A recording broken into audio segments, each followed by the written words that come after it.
పూటకొక మాట చెప్తూ మరి కాలయాపన చేస్తున్న విషయాన్ని మీరందరూ కూడా గమనించారు. మరి పూటకొక మాట చెప్తున్నటువంటి సందర్భంలో మూసీ పరివాహక ప్రాంతంలో ఉన్నటువంటి పేరు వల్ల ఇళ్ల మీద పడి ప్రభుత్వం చేసినటువంటి విధ్వంసాన్ని కూడా తెలంగాణ ప్రజలందరూ కూడా చాలా బాధతోని చాలా ఆవేదనతోని చూసి గమనించడం జరిగింది. మరి ఈ ప్రభుత్వం ప్రజలను మీడియా వ్యాప్తంగా మీడియా మాధ్యమంగా మభ్యపెట్టడమే కాకుండా అసెంబ్లీలో అత్యంత పవిత్రమైనటువంటి అసెంబ్లీలో ప్రజలు ఎన్నుకొని పంపించేటటువంటి ప్రజాప్రతినిధులు ఉండేటటువంటి అసెంబ్లీలో కూడా మరి వారు రాంగ్ ఇన్ఫర్మేషన్ ఇవ్వడం అన్నది నిజంగా కూడా జీర్ణించుకోలేనటువంటి పరిస్థితి ఉన్నది. బయట మాట్లాడితే రాహుల్ గాంధీ గారి దగ్గర నుంచి, సోనియా గాంధీ గారి దగ్గర నుంచి, ప్రియాంక గాంధీ గారి దగ్గర నుంచి మరి భారత రాజ్యాంగాన్ని పట్టుకొని తిరుగుతూ ఉంటారు. భారత రాజ్యాంగమే మాకు స్ఫూర్తి అని చెప్తూ ఉంటారు. మరి భారత రాజ్యాంగం ఇచ్చినటువంటి పదవులు మనందరివి. భారత రాజ్యాంగం అంటే ప్రజల పట్ల మనము నీతి నిజాయితీతో వ్యవహరిస్తేనే నిజంగా రాజ్యాంగాన్ని మనం గౌరవించినట్టు. మరి అత్యంత పవిత్రమైనటువంటి ఈ అసెంబ్లీలో మీరు సభను తప్పుదోవ పట్టించే విధంగా, ప్రజలను తప్పుదోవ పట్టించే విధంగా, యావత్ తెలంగాణ సమాజాన్ని మభ్యపెట్టే విధంగా తప్పుడు సమాచారం ఇచ్చారని చెప్పి మేము నిన్ననే చెప్పడం జరిగింది. నేను సోదరులు ఎమ్మెల్సీ రాజు గారు ఇద్దరం కూడా అడిగినటువంటి ప్రశ్న సందర్భంలో మరి గౌరవ మంత్రి శ్రీధర్ బాబు గారు తప్పుడు సమాచారం ఇచ్చారు. ఇచ్చినప్పుడు మేము వెంటనే లేచి చెప్పినాం, లేదండి మీరు తప్పుడు సమాచారం ఇస్తున్నారు, మా దగ్గర నిర్దిష్టమైనటువంటి ఆధారాలు ఉన్నాయని చెప్పినాం. అయినా కూడా వారు వారి బుకాయింపును కొనసాగించారు తప్పితే కరెక్ట్ ఆన్సర్ ఇచ్చేటటువంటి ప్రయత్నం చేయలేదు. మరి ఇవాళ పొద్దున మొత్తం ప్రూఫ్స్తో సహా ఏదైతే మన రాష్ట్ర ప్రభుత్వం వరల్డ్ బ్యాంక్కి ఇచ్చినటువంటి కాగితాలు ఉన్నాయో దాంట్లో డిపిఆర్ ఆల్రెడీ ఉంది అని సెప్టెంబర్ నెలలోనే చెప్పడం జరిగింది. ఆ తర్వాత అక్టోబర్ నెలలో డిపిఆర్ ప్రిపేర్ చేయడానికి ఒక సంస్థను మళ్ళీ వాళ్ళు కొత్తగా ఏర్పాటు చేశారు.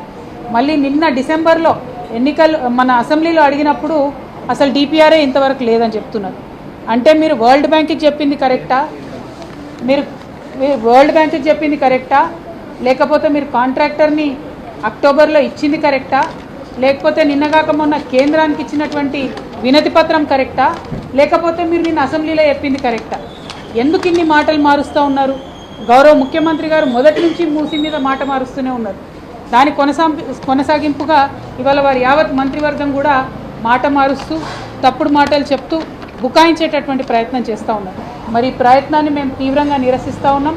మా దగ్గర ఉన్నటువంటి ఆధారాలు ఇచ్చిన తర్వాత కూడా వారు ఆ బుకాయింపు కొనసాగించకుండా అసెంబ్లీకి వచ్చి వారు జవాబు చెప్పాలి. కరెక్ట్గా వరల్డ్ బ్యాంక్ ఏం అడిగారు, నిజంగా ఈ మూసీ ప్రాజెక్ట్ ఎందుకోసం, ప్రజల కోసమా, రియల్ ఎస్టేట్ వ్యక్తుల కోసమా, ఎందుకోసం ఈ ప్రాజెక్ట్ అన్నటువంటిది ఈ ప్రభుత్వం మాకు క్లారిటీ ఇవ్వాలని చెప్పి మేము డిమాండ్ చేస్తూ ఉన్నాం. మరి వారు వచ్చి క్లారిటీ ఇవ్వడానికి ప్రతిపక్షంగా ప్రజాస్వామ్యంలో మాకు ఇచ్చినటువంటి హక్కు ప్రివిలేజ్ మోషన్ అని ఉంటుంది, సభా హక్కుల నోటీసు, దాన్ని మేము ప్రభుత్వం మీద ఇవాళ ఇవ్వడం జరిగింది.